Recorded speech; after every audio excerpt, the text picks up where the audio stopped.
రారా మేము రైట్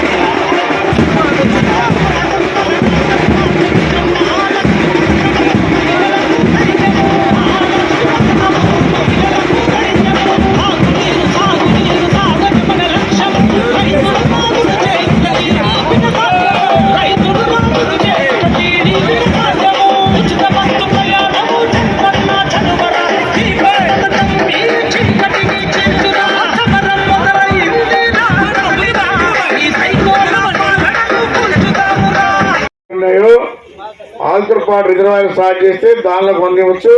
తెలుగుదేశం నీళ్లు కూడా తెలుగు గంగ నీళ్లు కూడా ఇవ్వచ్చు. ఎక్కడైతే అవసరం ఉంటుందో లిఫ్ట్ కూడా పెట్టి వాళ్ళకి నీళ్లు కూడా ఇస్తామని చెప్పని కూడా తెలియజేస్తా ఉన్నా. సంవత్సరం వాళ్ళ అకౌంట్లో పడే విధంగా 18 సంవత్సరాలు పైబడినటువంటి వాళ్ళకి 1500 ప్రతి నెల, అంటే సంవత్సరానికి 18,000. ఆ తల్లికి 2 బిడ్డలు 3 బిడ్డలుంటే 2 30,000, 3 45,000. ఒక కుటుంబానికి చూస్తే ఇంచుమించు ₹1,00,000 దాకా తెలుగుదేశం ప్రభుత్వంలో వచ్చే విధంగా ఉన్నాయి. అందుకనే మేనిఫెస్టోలు కూడా చూసి అందరూ కూడా బ్రహ్మాండంగా ఉంది. ఇక రాబోయే రోజుల్లో చంద్రబాబు నాయుడు చెప్పిన మాట తప్పకుండా ఇస్తాడు. ఈ జగన్ చెప్పేది ఒక మాట, మళ్ళా మాట మార్చేది. ఆ రోజు ఏం చెప్పాడు, నేను ₹1,000 పెంచిస్తాను, 3,000 ఇస్తా అన్నాడు. 3,000 ఇస్తానని చెప్పి ఆయన సంవత్సరానికి 250 లెక్కలు పెంచాడు. అది ఆయన ఇచ్చిన డబ్బులు. ఒకేసారి ఇవ్వాల్సింది పోయి ఆయన సంవత్సరం వేస్తా అన్నాడు. సంవత్సరానికి 250 లెక్కలు మించి మొన్నటికి 3,000 చేశాడు. తెలుగుదేశం ప్రభుత్వం అంటే కాదు, మాట చెప్పితే 6 నెలల నుంచే వాళ్ళకి వస్తుంది.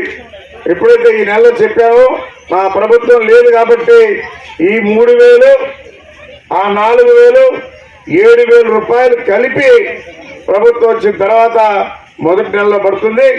మళ్ళా ప్రతి నెల ₹4,000 ఇంటింటికి చేర్చే బాధ్యత తెలుగుదేశం ప్రభుత్వం తీసుకుంటుందని చెప్పని కూడా తెలియజేస్తా ఉన్నా.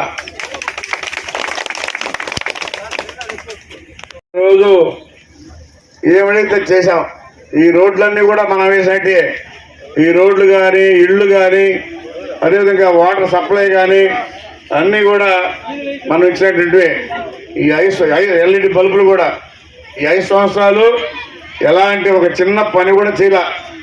గతంలో తెలుగుదేశం ప్రభుత్వంలో 14 నుంచి 19 దాకా బ్రహ్మాండంగా అభివృద్ధి కార్యక్రమాలు చేశాం.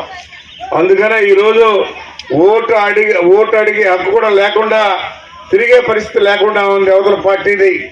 ఎందుకంటే ఎప్పుడు కూడా మనం పనిచేసి ప్రజల్లోకి వెళ్ళాలా, పని చేయకుండా ఏదో కథలు చెప్తే ఇప్పుడు ఇదే పరిస్థితులు లేరు. ఎవరైనా కానీ ప్రజలతో మమేకమై ఆయా గ్రామాల్లో సమస్యలు తీరిస్తేనే వాళ్ళ నాయకులు వాళ్ళు స్వాగతిస్తారు. ఈరోజు మనం పనులు చేశాం కాబట్టి మనకు బ్రహ్మానందం బట్టి స్వాగతిస్తా ఉన్నారు. ఖచ్చితంగా రేపు రాబోయే రోజుల్లో ఇంకా ఏమైతే సమస్యలు ఉన్నాయో ఆ సమస్యలన్నీ కూడా తెలుగుదేశం ప్రభుత్వంలో పరిష్కారం చేస్తామని చెప్పని కూడా తెలియజేస్తా ఉన్నాం. ఎందుకంటే మనం చేశాం కాబట్టి వాళ్ళకి ఒక నమ్మకం ఉంది. మళ్ళా కూడా ఇంకేమైతే ఉన్నాయో అవన్నీ కూడా చేస్తామని చెప్పని తెలియజేస్తా ఉన్నా. ఇంకా ఇళ్ళు కానీ, ఇంకేదైనా రోడ్లు ఉంటే రోడ్లు కానీ అన్నీ కూడా రేపు ప్రభుత్వం వచ్చిన తర్వాత అవన్నీ కూడా తీరుస్తామని చెప్పని కూడా తెలియజేస్తా ఉన్నాం. అదేవిధంగా ఈరోజు రేపు మా ప్రభుత్వం వచ్చిన తర్వాత ఫోటో